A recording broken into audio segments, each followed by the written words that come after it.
Olá, paz do Senhor, sejam bem-vindos a mais uma aula do nosso curso de formação e aperfeiçoamento de professores da Escola Bíblica. Estamos aí nas últimas aulas. Esta é a nossa 11ª aula, no total de 12 aulas.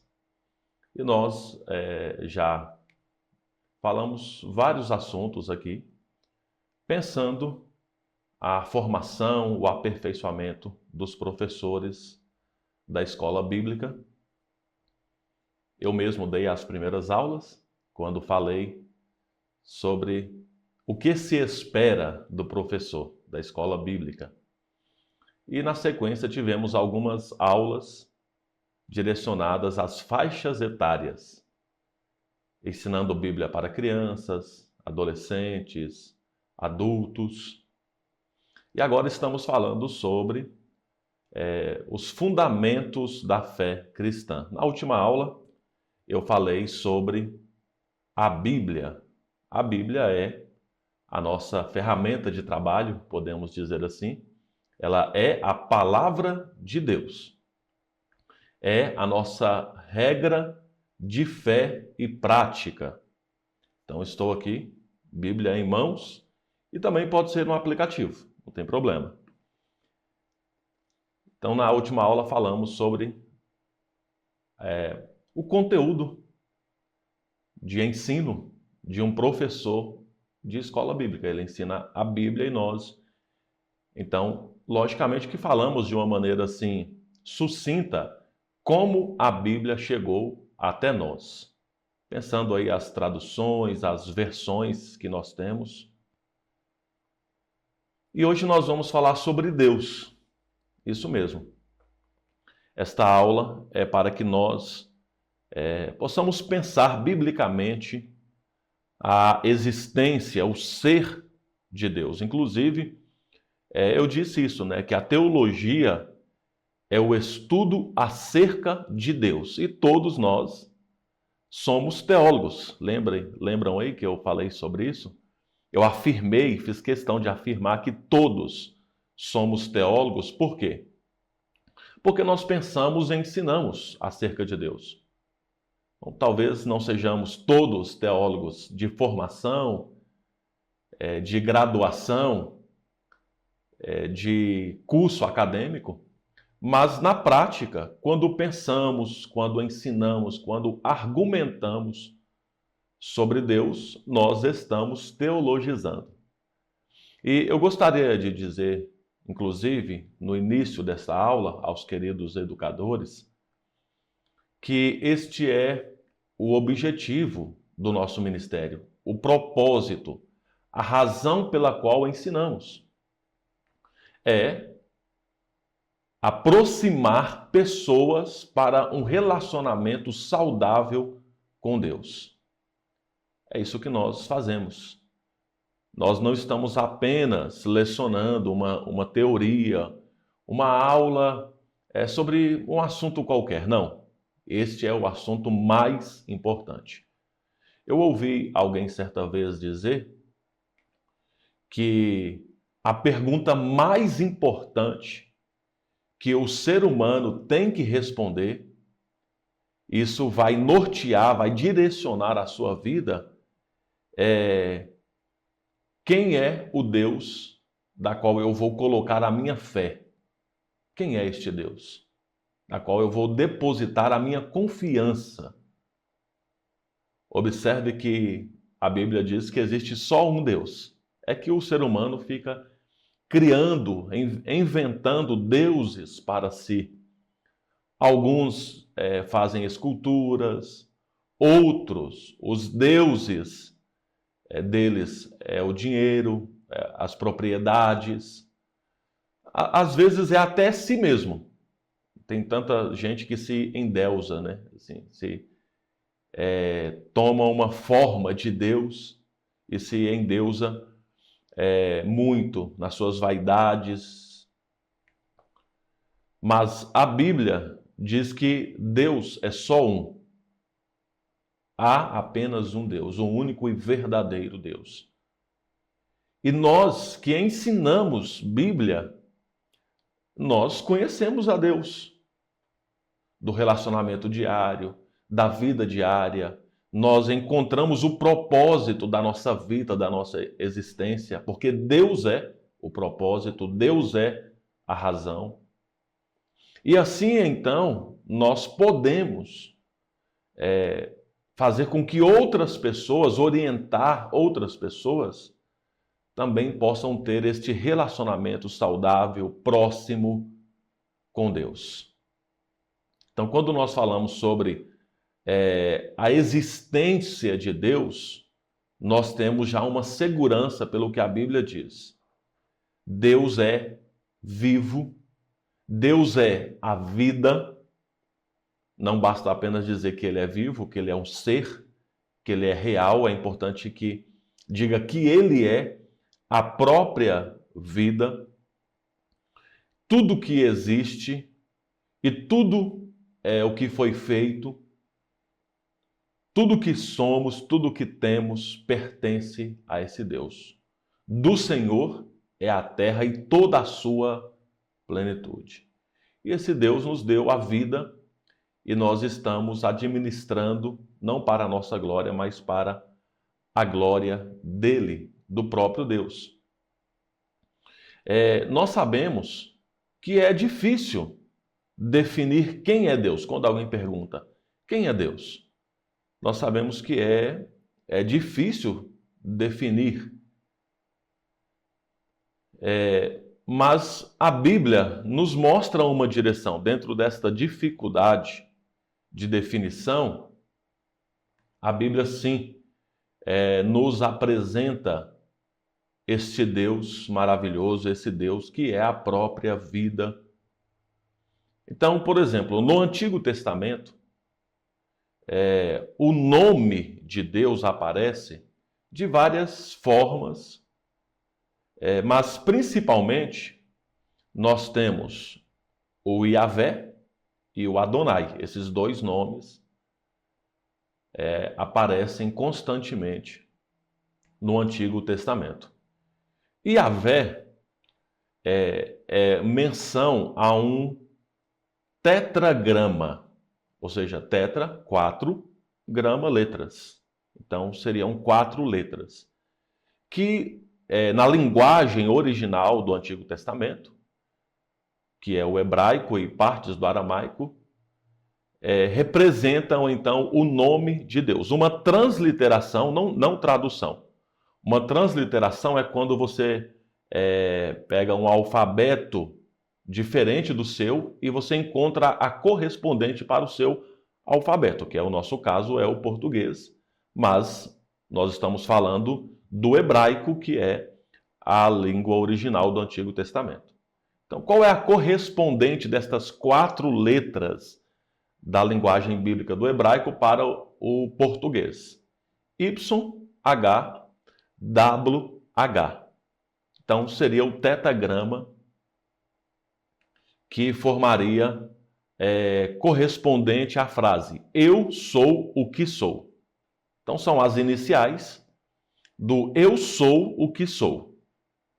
Por isso que, em língua portuguesa, ficou de fato o nome Yahvé, mas algumas traduções também é possível utilizar Javé ou Jeová. Então, este tetragrama hebraico, ele corresponde às iniciais do nome que aparece no livro de Êxodo, capítulo 3. E aqui nós sabemos esta passagem do Êxodo. Quando Deus aparece a Moisés por meio de uma sarça ardente, ou seja, um arbusto pegando fogo, é lógico que por isso que é chamado de sarça ardente, porque não consumia aquele arbusto. E Deus então dá uma missão para Moisés. Qual é a missão que Deus dá para Moisés? Libertar Israel da escravidão do Egito. Moisés, logicamente, ele quer mais clareza sobre quem está enviando ele para esta missão. E então ele pergunta, a primeiro momento, ele questiona a si mesmo, nem quem está enviando. Ele pergunta: quem sou eu para ir ao Faraó e tirar os israelitas do Egito? Então ele questiona a si mesmo. E continua: e quando eu for aos israelitas e lhe disser: o Deus de vossos pais me enviou a vós, e eles me perguntarem: qual o nome dele? Que lhes direi? Então veja que essa questão de perguntar qual é o nome de Deus, ela já foi levantada no Antigo Testamento, nos primeiros livros da Bíblia. Deus, então, responde a Moisés e diz: a resposta será: eu sou o que sou, te enviou. Então, observe quem é Deus. Deus é o que é. Ele é o eu sou o que sou. Esta palavra, ou este tetagrama, que é muito utilizado no Antigo Testamento, refere-se ao nome próprio de Deus. E no Novo Testamento também utiliza esta mesma descrição. Aqui, o eu sou o que sou. Ou poderia ser eu sou o grande eu sou, ou eu serei o que serei. Há uma variação de entendimento desta palavra, mas de qualquer forma, aqui nós podemos entender claramente que Deus é suficiente em si mesmo. Ele não precisa dar explicações. Ele é o que é. No Novo Testamento, por exemplo, Jesus utiliza esta mesma descrição. Eu sou, várias vezes no Evangelho de João, porque Jesus é o próprio Deus. Então Jesus utiliza: eu sou o caminho, a verdade e a vida, eu sou a ressurreição, eu sou o pão da vida, eu sou a luz. Então veja que Jesus utiliza esta descrição, muitas vezes fazendo menção daquilo que já estava bem claro no Antigo Testamento. Mas Deus, de qualquer forma, ele o que ele é suficiente. Nós temos dificuldade de definir e até mesmo de entender, mas, de fato, nós não precisamos de muitas explicações ou definições. O que foi dito é suficiente. Ele é o autoexistente, aquele que não foi criado por ninguém e criou todas as coisas. Eu sei que você tem várias outras definições aí, mais voltado às questões práticas. Por exemplo, Deus é amor, Deus é o Criador, Deus é o sustentador, é o ajudador. São várias definições. Mas, quando nós lemos o Êxodo, capítulo 3, fica bem claro que Deus é o que é. Adonai já é referente a Senhor. Então, quando esta palavra é usada, tanto no Antigo Testamento quanto no Novo Testamento, ela refere-se ao Senhor, que é o proprietário, é o dono de tudo e de todos. Observe, eu separei aqui, então, um texto, que é o Salmo 139, para nós fazermos aqui um estudo mais direcionado para a resposta aqui sobre quem é Deus e também nós aplicarmos isso às questões didáticas, às questões do ensino, porque nós estamos ensinando vidas a ter um relacionamento com Deus. Este é o propósito do nosso ministério: instruir vidas no caminho do Senhor para que elas possam ter uma vida transformada e um relacionamento saudável com Deus. Então, o Salmo 139, podemos dizer assim, é uma espécie de cortejo por parte do rei Davi para com Deus. Conhecendo Deus, sabedor de que nada escapa da existência de Deus, Davi então usa de sabedoria e demonstra o cuidado de Deus manifestado nos atributos absolutos de Deus. Então vamos lá. Vou abrir a Bíblia aqui e você pode acompanhar comigo. Salmo 139.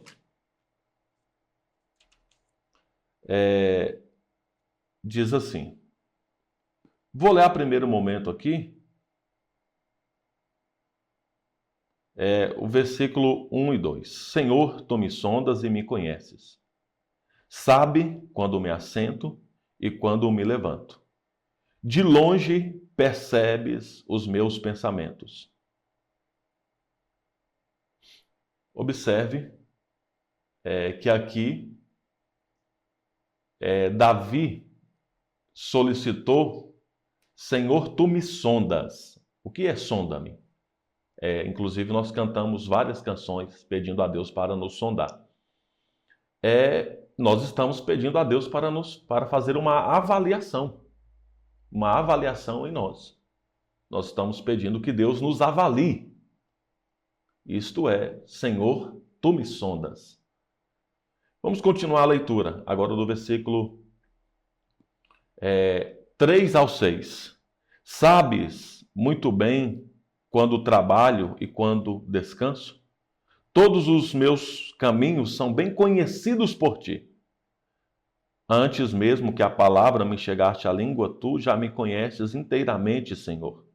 Tu me cercas por trás e pela frente e pões a tua mão sobre mim. Tal conhecimento é maravilhoso demais e está além do meu alcance. É tão elevado que não posso atingir. Observe, tudo está exposto. Não podemos esconder de Deus. Ele sonda, ele examina até pensamentos. Veja que o salmista reconheceu isso não só no 139, aqui nesse salmo. Por exemplo, no Salmo 94, o salmista também diz, o Senhor conhece os pensamentos do homem, lá no versículo 12. E também o profeta Isaías fala também no Isaías 40 sobre isso. Então, engana-se quem pensa ser a onisciência um ato de quebra de privacidade do ser humano. A onisciência quer dizer aquele que conhece todas as coisas, aquele que tem todo o conhecimento. Nada pode ser lhe acrescentado na área do conhecimento. Deus não aprende nada com ninguém, pelo contrário, ele é poder absoluto sobre todo o conhecimento, toda a ciência. Às vezes o ser humano pensa que, olha, que conhecimento do homem, né? Tecnologia, medicina, avanços em várias áreas. E aí a gente, fica inflado e o ser humano domina todo o conhecimento. Eu vou exagerar aqui, talvez isso seja uma faísca do conhecimento de Deus. Todo esse avanço tecnológico, medicinal, em todas as áreas do conhecimento. Talvez seja uma gotinha do conhecimento de Deus. Deus não amadurece, Deus não precisa aprender, pelo contrário, tudo ensina, porque ele tem toda a sabedoria e todo o conhecimento. Deus, e não o homem. Nós temos conhecimento mínimo comparado à grandeza de Deus. Então, quando fala que Deus é onisciente, conhece todas as coisas, conhece até o pensamento, não é quebra de privacidade, não. Nós temos que lembrar que o ser humano pertence a Deus. Ele não está quebrando a privacidade de ninguém. tudo pertence a Ele. E Davi, inclusive, admira este conhecimento. Davi não está questionando isso, ele está admirado. É esse conhecimento intangível de Deus. Então, não se trata de um ser humano, de um amigo seu querendo saber da sua vida, não. Aqui trata-se do dono da vida, do criador da vida. Então, não podia ser diferente. Vamos continuar lendo. Versículo 7. Versículo 7 ao 12. Para onde poderia eu escapar do teu espírito? Para onde eu poderia fugir da tua presença?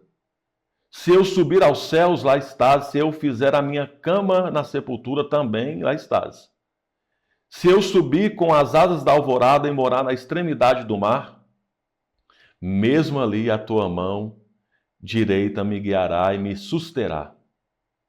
Mesmo que eu diga que as trevas me encobrirão e que a luz se tornará noite ao meu redor, verei que nem as trevas são escuras para ti. A noite brilhará como o dia, pois para ti as trevas são luz.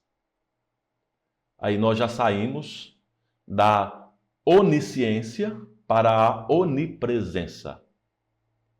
Deus, ele é conhecedor de tudo, ele tem todo o conhecimento, toda a sabedoria. E Deus também é onipresente, ele está presente em todos os lugares. Nada escapa da sua presença. Então, fugir da presença de Deus é uma tentativa, assim, que jamais vai dar certo. E aqui podemos dizer, assim, 4 paredes, alturas ou profundidades, voar o mais alto ou habitar nas extremidades, apagar a luz, ficar no escuro, escondido. Nada disso produz resultado para o Deus presente.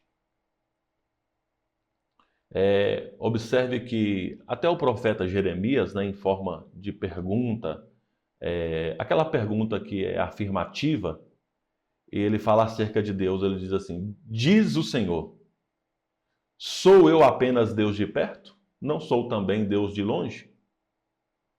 Pode alguém esconder-se em esconderijos sem que eu o veja? Diz o Senhor. Não sou eu o que enche os céus e a terra? O profeta faz esse questionamento falando sobre o próprio Deus, o Deus falando sobre si mesmo, né? Lá em Jeremias 23. Então, nós sabemos disso, que Deus é presente em todos os lugares, nada escapa. Então, quem é Deus? Ele é onisciente, ele é onipresente. Vamos continuar lendo? Para a terceira resposta, só no Salmo 139. Quem é Deus? Versículos 13 ao 18. Tu criastes o íntimo do meu ser e me tecestes no ventre da minha mãe. Eu te louvo porque me fizeste de modo especial e admirável. Tuas obras são maravilhosas, digo isso com convicção. Meus ossos não estavam escondidos de ti quando em secreto fui formado e entretecido como nas profundezas da terra. Os teus olhos viram o meu embrião. Todos os dias determinados para mim foram escritos no teu livro antes de qualquer deles existir. Como são preciosos para mim os teus pensamentos, ó Deus, como é grande a soma deles. Se eu os contasse, seria mais do que os grãos de areia. Se terminasse de contá-los, eu ainda estaria contigo. Deus é onipotente. Nenhum lugar pode incluí-lo ou excluí-lo. Enquanto no Salmo, Davi reconhece a onipresença, a onisciência, a onipotência de Deus, nós vimos aqui, na própria definição lá do Êxodo, quem é Deus? Eu sou o que sou, eu sou o autoexistente. Abraão também disse, né, lá em Gênesis, o próprio Deus também disse, né, não Abraão, quando Deus apareceu para Abraão, Deus disse, eu sou o Deus Todo-Poderoso, lá em Gênesis 17. E aqui no Salmo 139, né, também aparece, Deus tem todo poder. E, logicamente, que aqui no Salmo 139, esse pressuposto da onipotência de Deus é partindo da própria criação. É o pressuposto da criação. Só pode ter criado, e da maneira que foi criado, quem tem todo o poder sobre isso. Então, Deus é o dono de tudo, Ele é soberano, Ele é sublime, é majestoso, é todo-poderoso, é aquele que é capaz de criar de uma forma admirável e maravilhosa. É o que o Salmo 139 nos apresenta. Então, meus irmãos, nós poderíamos ter aqui uma aula que poderia demorar semanas, meses e anos de aula só para falar sobre Deus. Porque nós temos muito conteúdo, o princípio bíblico é esse, né? A Bíblia, a proposta de Bíblia, por isso que nós chamamos aqui de revelação. É mostrar, revelar é se mostrar. É Deus se mostrando a nós, para que nós possamos ter compreensão, para que nós possamos entender quem é esse Deus. Mas eu diria que os nomes de Deus também apresentam muito sobre esse Deus. Na Bíblia nós temos, eu disse aqui do Yahvé, do Adonai, do próprio Jesus, que é o próprio Deus, e disse várias vezes, eu sou. Mas tem vários outros nomes de Deus, vou citar aqui alguns que aparecem no Antigo Testamento. Por exemplo, Jeová Rafá, que significa o Senhor te sara. Então, Ezequiel 48, 35 fala sobre o Jeová Rafá.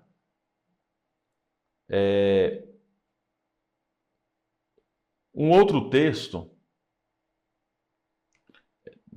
Ezequiel é chamar. Voltar aqui, Jeová Rafá é Êxodo.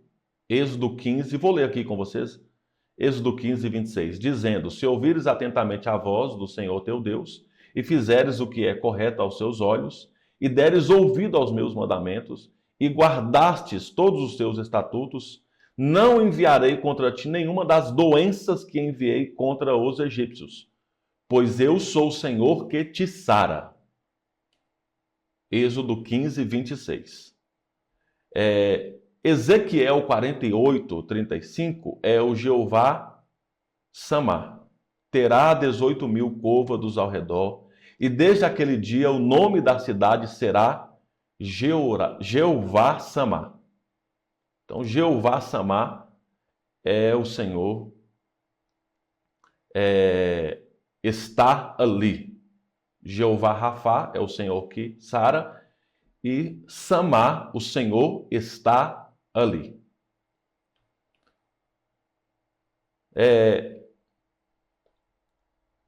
Um outro nome é o Jeová Nissi. O Senhor é minha bandeira. Êxodo 17, 15 diz, então Moisés edificou um altar ao qual deu o nome de Jeová Nissi. O Senhor é a minha bandeira. Um outro nome é o Jeová Shalom. O Senhor é a nossa paz.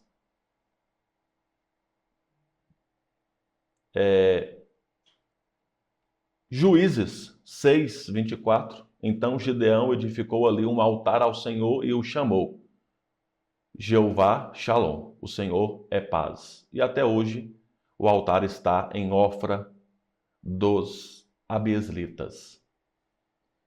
Então tem vários nomes, né? Quando nós lemos o Antigo Testamento, nós conseguimos identificar.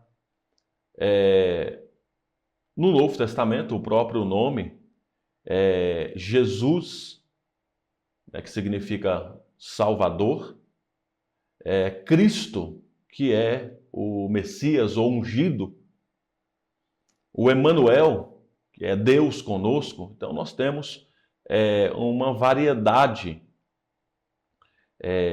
de nomes que vão definindo melhor este único e verdadeiro Deus. E eu finalizo aqui. Nós poderíamos inclusive falar sobre as obras de Deus, porque pela obra de Deus nós conseguimos conhecer melhor Ele também. O Salmo 19, por exemplo, é um salmo para que nós possamos conhecer Deus melhor e glorificá-lo por meio da sua obra, por meio da sua criação. Mas eu concluo dizendo aqui que Deus é trino. Ou seja, o que a Bíblia diz sobre Deus é que Deus é Pai, Filho e Espírito Santo. Observe, não é plural. Os deuses são. Não. A Bíblia não apresenta esse princípio. O princípio bíblico é que a Bíblia apresenta Deus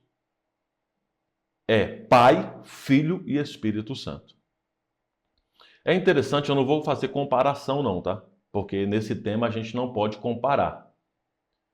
Porque nada se compara a Deus. Mas poderia ser de uma forma ilustrativa, vamos dizer assim. O ser humano, ele consegue entender de uma forma ilustrativa que muitos assuntos ficam bem claros. Por exemplo, o ser humano é espírito, alma e corpo. Ok. Então, esta é a composição do ser humano. Então, veja, espírito, alma e corpo. Só que é um ser humano só. É uma pessoa ali, é um ser humano.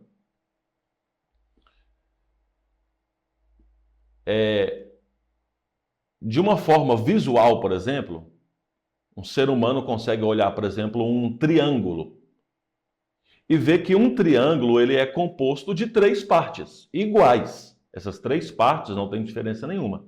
Elas são iguais. Para ser um triângulo, deve ser obrigatoriamente partes iguais.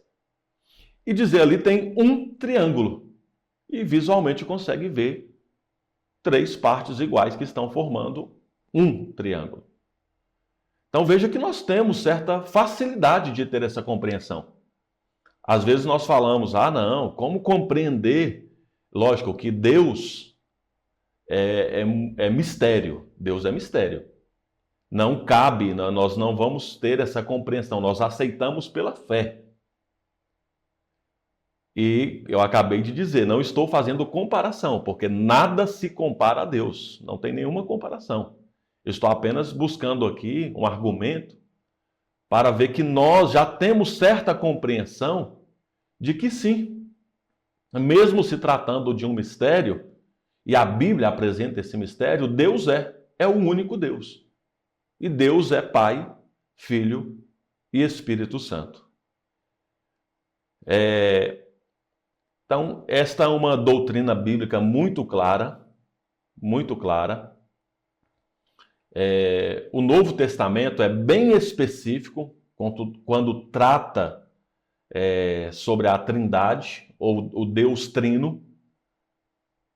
Quando fala, por exemplo, do batismo de Jesus, aparece ali o Pai, aparece o Filho, aparece o Espírito Santo. Nós podemos, com clareza bíblica, dizer que o Pai é o Criador de todas as coisas, o grande arquiteto, que planejou a salvação da humanidade após a queda, a desobediência. O Filho, ele é eterno e um com o Pai, não foi criado, sempre esteve na eternidade, é o próprio Deus. Encarnou em Jesus de Nazaré, nascido da Virgem Maria, concebido pelo Espírito Santo de maneira sobrenatural. O Filho é o Redentor, é a salvação da humanidade perdida e escravizada pelo pecado. O Espírito Santo é eterno com o Pai e com o Filho. Não é simplesmente um ser sobrenatural ou um anjo maior, não, ele é o próprio Deus.